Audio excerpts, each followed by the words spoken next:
Good evening friends. आज हम start कर रहे हैं पीजीटी बायोलॉजी सिलेबस। ठीक है, पीजीटी बायोलॉजी सिलेबस से हम स्टार्ट करेंगे और उसके बाद वन बाय वन करके हम एक एक इवेंट को लेक्चर बाय लेक्चर करके देखेंगे। ठीक है, तो मेरा कहना ये है आप लोगों से कि जो भी स्टूडेंट पीजीटी बायोलॉजी के लिए प्रिपरेशन कर रहे हैं, अब पीजीटी बायोलॉजी एग्जाम जो होता है वो आपका एमडीएस के लिए होता है। देखिए, पहले तो मैं आपको थोड़ा सा सॉरी आपको ने स्लाइड बताता हूँ। ठीक है, और आप ये देख लीजिए, यहाँ पे लिखा भी है कि एमपी ग्रुप 1 के लिए भी ये क्या है। ठीक है, थोड़ा आप देखिए उसको। तो पीजीटी बायोलॉजी में क्या होता है कि आपका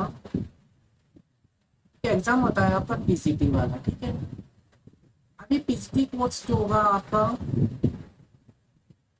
कि इसके लिए क्वालिफिकेशन जो होती है आपकी एमएससी होनी चाहिए। ठीक है, आपकी एमएससी होनी चाहिए आपकी जूलॉजी से। ठीक है, या फिर आप बॉटनी वाले। ठीक है, बॉटनी। ठीक है, और प्लस में आपका बीएड मांगते हैं। ठीक है, ये आपकी क्या है, एलिजिबिलिटी होती है। ठीक है, ये पीजीटी होगी आपकी। पीजीटी का जो एग्जाम होता है वो एनबीएस का होता है, नवोदय विद्यालय का होता है, एनबीएस। ठीक है,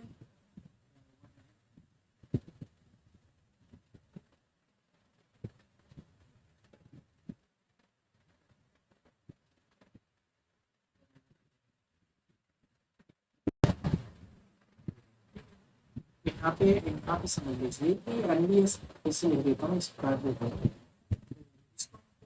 एनबीएस नवोदय के वाला होता है, और आपका केवीएस होता है, केवीएस होता है। ठीक है, और आपका सिलेबस होता है कि डीएसएसबी करके होता है, डीएसएसबी पीजीटी आता है। ठीक है, अब पीजीटी जो आपका एग्जाम होता है वो पीजीटी केमिस्ट्री के लिए भी होता है, फिजिक्स वालों के लिए भी होता है, बॉटनी वालों जूलॉजी वाले के लिए भी होता है।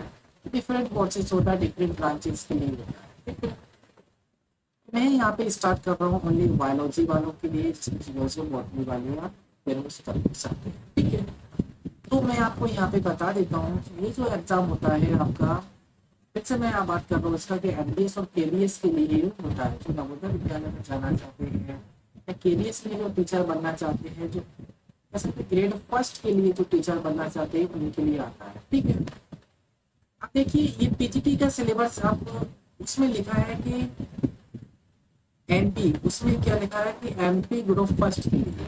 ठीक है, क्या लिखा है, एमपी ग्रुप फर्स्ट। हाँ जी, तो एमपी ग्रुप फर्स्ट का जो सिलेबस होता है वो एज अगर कंपेयर किया जाए तो पीएचडी का जो कोर्सेस होता है एनडीएस के बीस वालों उसके एक जैसा ही होता है, पर डिफरेंस ये है थोड़ा, जो एमपी ग्रुप होता है स्टेट हो जाता है, वो जो होता है आपको सेंट्रल का होता है। तो आप खुद देखिए कि अगर आप सेंट्रल का सिलेबस पढ़ते हैं तो आप स्टेट का तो आप आसानी से निकाल सकते हैं। ठीक है, क्योंकि आप जब सेंट्रल का पढ़ते हैं तो वहाँ पे थोड़ा हाई लेवल का पढ़ाना पड़ता है, एज ए बीएससी लेवल का थोड़ा पढ़ाना पड़ता है। तो आप जब वहाँ पे पढ़ोगे एज ए नीट पैटर्न पड़ता है, जब आप उसमें पढ़ोगे तो एमपी ग्रुप फर्स्ट के लिए भी ये सफिशिएंट होता है। ठीक है, तो पीजीटी बायोलॉजी में क्या क्या इसका सिलेबस रखा गया है। ठीक है, इसका क्या सिलेबस है जो कि इसके लिए सफिशिएंट है।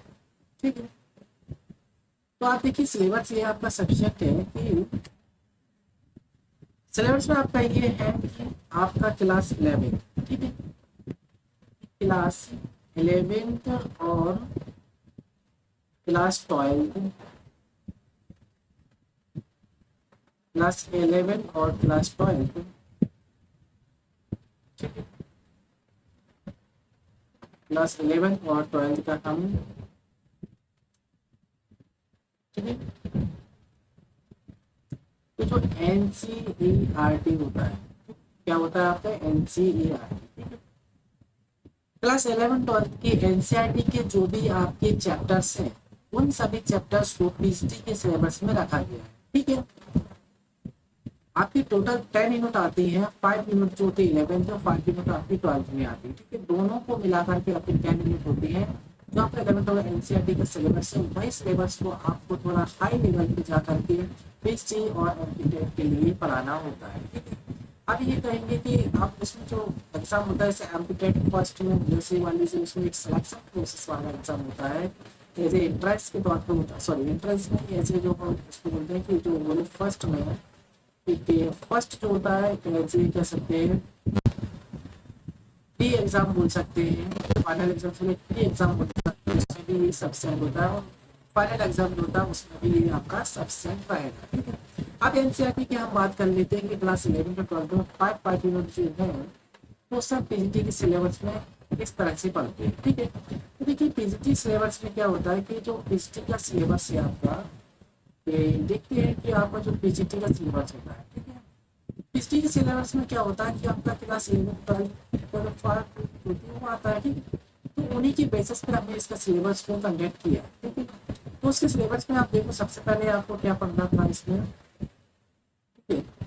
तो आपको इसमें पढ़ना होता है पहले, ठीक है। तो आपको सेल बायोलॉजी पढ़नी होती है, ठीक है। अब सेल बायोलॉजी के अंदर आपको क्या पढ़ना होगा, तो सेल बायोलॉजी के अंदर आपको सेल बायोलॉजी के अंदर आपको क्या पढ़ना होता है कि सेल साइकिल पढ़ना होता है, ठीक है। माइटोसिस आता है इसके अंदर, माइटोसिस होगा, है ना, और म्यूसिस के बारे में पढ़ना होता है, ठीक है। और कह सकते हैं बेसिक थ्योरी मिलता है कि बेसिक थ्योरी जो होती है सेल की, ठीक है। इन सब के बारे में सेल बायोलॉजी की डिस्कस करते हैं, ठीक है। आपका सेकेंड यूनिट आता है ह्यूमन फिजियोलॉजी, ठीक है। हाँ ये जो है देखिए ये जो होता है आपकी क्लास 11 तो 12 दोनों का ही एनसीईआरटी का सिलेबस मिला करके है, ठीक है। अभी पढ़ाने के हिसाब से मैं बता रहा हूँ कि मैं पहले सबसे पहले आपको सेल बायोलॉजी हुआ, ह्यूमन फिजियोलॉजी हुआ, ठीक है। इन सब के बारे में हम एक एक करके देखेंगे। ऐसा नहीं कि मैं यहाँ से पढ़ा रहा हूँ तो आप इसी तरह से उसको जो है पढ़ना नहीं है, ऐसा नहीं है। आप 11 12 की एनसीईआरटी में देखेंगे तो मैं 11 की पहले लिखा सकता हूँ या फिर 12 की भी पहले लिखा सकता हूँ, या तो उसको हम बीच में से कहीं से भी थोड़ा पढ़ाने का ये देना है। लेकिन जब आप इसका इजी सिलेबस देखो तो पूरा आपका जो रहेगा, फर्स्ट जो होती है आपकी डाइवर्सिटी वाली होगी, और डाइवर्सिटी से लेकर के लास्ट यूनिट जो होती है इकोलॉजी का जाती है, ठीक है। इन्हीं की वजह से मैंने ये बताया कि जैसे ह्यूमन फिजियोलॉजी होता है, ठीक है, ह्यूमन फिजियोलॉजी, ठीक है। तो ह्यूमन फिजियोलॉजी के अंदर क्या होगा, आपका पूरा ही डाइजेशन से लेकर के आपका बस नर्वस सिस्टम तक सभी टॉपिक को यहाँ पे कवर कराया जाता है, ठीक है। फिर उसके बाद आपका प्लांट फिजियो होता है, ठीक है। प्लांट फिजियो सॉरी आपका ये प्लांट फिजियोलॉजी आता है। तो प्लांट फिजियोलॉजी के अंदर क्या है कि आपका प्लांट फिजियोलॉजी के अंदर ये होता है कि प्लांट के जितने भी हार्मोन्स होते हैं, हार्मोन्स के बारे में, उसका रेस्पिरेशन क्या क्या होता है, उसके अंदर क्या क्या न्यूट्रिएंट्स होते हैं, वो सब के बारे में प्लांट फिजियोलॉजी के बारे में हम डिस्कस करते हैं, ठीक ठीक है। उसके बाद फिर आपका आता है कि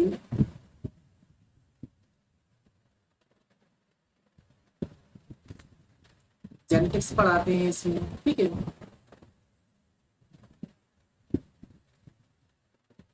तो ये है इसमें दोनों पढ़ा देते हैं, जेनेटिक्स और इवोल्यूशन होता है। जेनेटिक और इवोल्यूशन दोनों को ही इसमें पढ़ाया जाता है। जेनेटिक्स में आपको जो है जेनेटिक इनहेरिटेंस होता है उसके बारे में पढ़ाया जाएगा, किस तरह से मेंडल में किसके वर्क किया, ये सब एनिमल्स के बारे में, एनिमल की हिस्ट्री क्या होती है, इन सब के बारे में यहाँ पे आपको पढ़ाया जाएगा, ठीक है। अब इवोल्यूशन में क्या होता है कि इवोल्यूशन के अंदर आपको क्या है, डार्विन थ्योरी पढ़ाई जाएगी, लेमार्क थ्योरी होती है। इन सब के जो यहाँ से जो डार्विन की थ्योरी से क्वेश्चन आते हैं, इसको इजिली आपको क्वेश्चन यहाँ से देखने को मिलते हैं, ठीक है। और लेमार्क का होता है, ठीक है। तो इन सब के बारे में हम आपको उसको जो है थ्योरी होती है और तीसरी कुछ थ्योरी दी गई है, ठीक है। तो उन सब के बारे में यहाँ पे हम डिस्कस करेंगे, ओके, ठीक है ना। और फिर उसके बाद हम देखते हैं यहाँ पे कि रिप्रोडक्शन का देखेंगे, आपका क्या होता है बेटा कि रिप्रोडक्शन जो होता है, ठीक है। अब रिप्रोडक्शन के बारे में क्या होता है, आपका ह्यूमन रिप्रोडक्शन को देखेंगे, फ्लावर प्लांट का रिप्रोडक्शन देखेंगे, ठीक है। का ह्यूमन हेल्थ सॉरी इनका ह्यूमन रिप्रोडक्शन होता है, और रिप्रोडक्टिव हेल्थ देखते हैं, रिप्रोडक्शन की हेल्थ जो होता है, हेल्थ से रिलेटेड क्या क्या चीज़ें किस तरह से कैसा नहीं, उसमें हम इस तरह से कौन कौन सी टेक्निक जो है रिप्रोडक्शन में हम यूज करते हैं, वो सबको इसमें हम देखने वाले हैं, ठीक है। पर आप देखिए कि है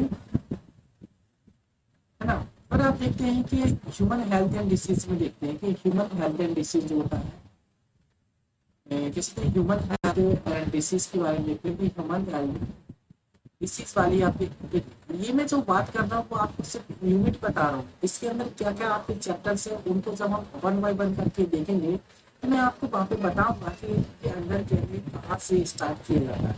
जैसे ह्यूमन हेल्थ एंड डिसीज वाला चैप्टर्स होता है, तो इसके अंदर हम ह्यूमन हेल्थ के बारे में, ह्यूमन डिसीज होते हैं उनके बारे में देखेंगे। और फिर इसके माइक्रोब्स होता है, माइक्रोब्स के बारे में देखा जाता है इसलिए, ठीक है ना। और फिर इसके बाद आपका आता है कि बायोटेक्नोलॉजी, ठीक है, बायोटेक्नोलॉजी, ठीक है। तो बायोटेक्नोलॉजी में क्या होता है कि कौन कौन सी टेक्निक इसमें यूज की जाती है, जैसे आरसीटी हुआ है आपका, ठीक है, और डीएनए प्यूरिफिकेशन हुआ है आपका, ठीक है, डीएनए फिंगर प्रिंटिंग हुआ, इन सब टेक्निक के बारे में यहाँ पे हम करके डिस्कस करेंगे, ठीक है। आपका ये पढ़ाना जो होगा वो आपका लेक्चर आपके लिए अवेलेबल होगा, वो बाइलिंगुअल रहेगा, मोस्टली आपको इंग्लिश प्रिफर की जाएगी, ठीक है। क्योंकि कुछ बच्चे हिंदी मीडियम से ही होते हैं तो उनको भी थोड़ा देख के चलना पड़ता है, ठीक है। इसलिए आपको जो भी पढ़ाया जाएगा मोस्टली आपकी इंग्लिश होगी, और जो भी पढ़ाना होगा आपको बाइलिंगुअल होगा, ठीक है, क्लियर है, ठीक है।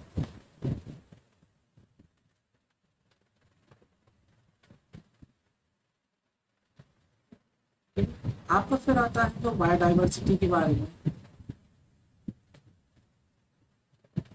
ठीक है। बायोडाइवर्सिटी में पढ़ाते हैं आपका कि बायोडाइवर्सिटी के अंदर आपका क्या होता है, जैसे कि प्लांट का आता है, सारे किंगडम्स जो होते हैं, प्लांट किंगडम, एनिमल किंगडम के बारे में बच्चे में बताया जाएगा, ठीक है। प्लांट किंगडम क्या होता है, एनिमल किंगडम क्या होता है, इनके बारे में यहाँ पे डिस्कस करते हैं बायोडाइवर्सिटी में, ठीक है। लिविंग बर्ड्स क्या होते हैं इनके बारे में होता है, ठीक है। और एक आपका होता है 10 यूनिट जो होती है आपकी इकोलॉजी की होती है, ठीक है। 10 यूनिट आपकी कौन सी होती है, इकोलॉजी। इकोलॉजी के अंदर आपका क्या इन्वायरमेंटल इशू क्या है, इन्वायरमेंटल इशू के बारे में हम डिस्कस करते हैं। और इसमें जैसे पिरामिड क्या होते हैं, पिरामिड कैसे बनते हैं, तो इनको पिरामिड से क्वेश्चन देखने को आपको मिलते हैं, ठीक है। यहाँ पे क्वेश्चन सीरीज भी आपको कंप्लीट कराऊंगा, तो ठीक है। इस तरह से क्या है 10 यूनिट इसमें कवर की जाती है, ठीक है।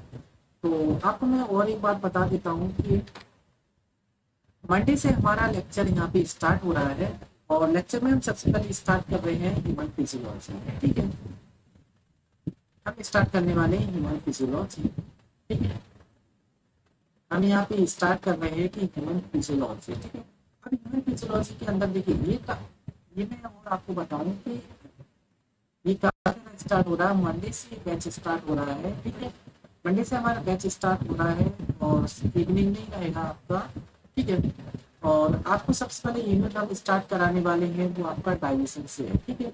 हालांकि देखिए डाइजेशन जो है एनसीईआरटी से रिमूव कर दिया गया है, बट आपको इसलिए डाइजेशन पढ़ाना रहता है क्योंकि डाइजेशन का जो आपका चैप्टर चाहिए कई यूनिट को कोरिलेट करता है, ठीक है।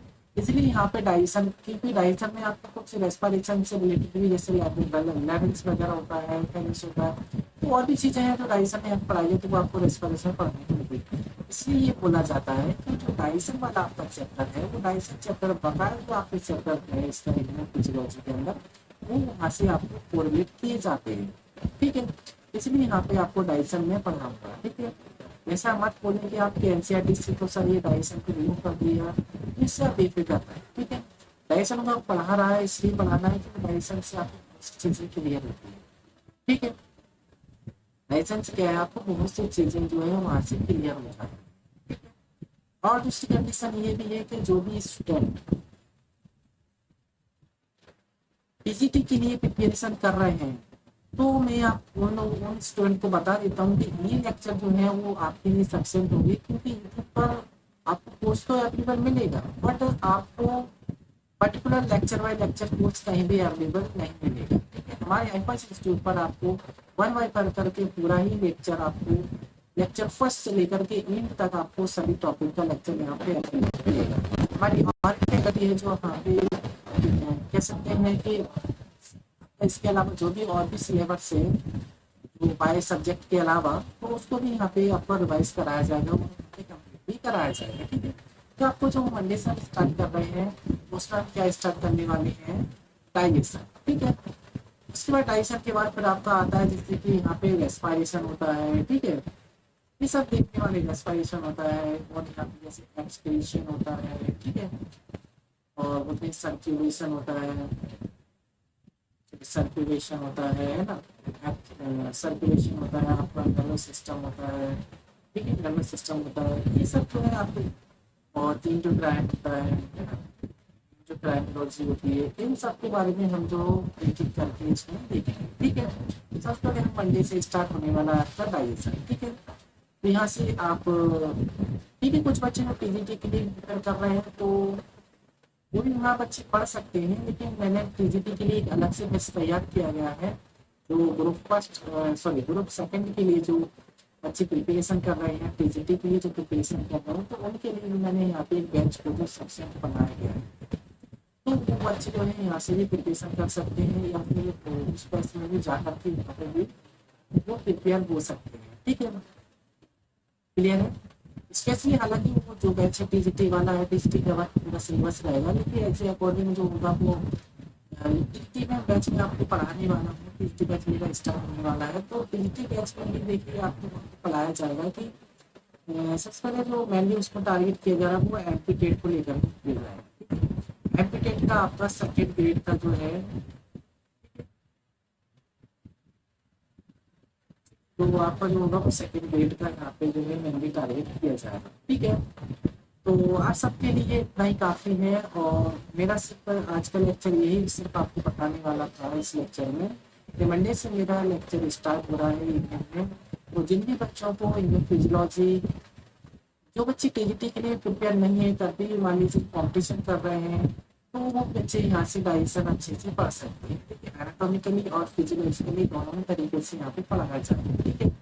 तो जो बच्चे चाहते हैं कि मुझे अच्छे से क्लियर करना है, डाइजेशन टॉपिक करना है, रेस्पिरेशन करना है, क्योंकि यहाँ से भी अलग अलग कॉम्पिटिशन होता है, आप देखिए। लेकिन मैंने कोई सा भी आप एग्जाम देते हैं, कॉम्पिटिशन का भी देते हैं, तो आपको उसमें क्या होता है, कॉम्पिटिशन एग्जाम में भी जो साइंस के क्वेश्चन आते हैं वो पहले तो जो है सिंपल आते हैं, लेकिन आप जो क्वेश्चन आते हैं वो सिंपल नहीं आते, ठीक है।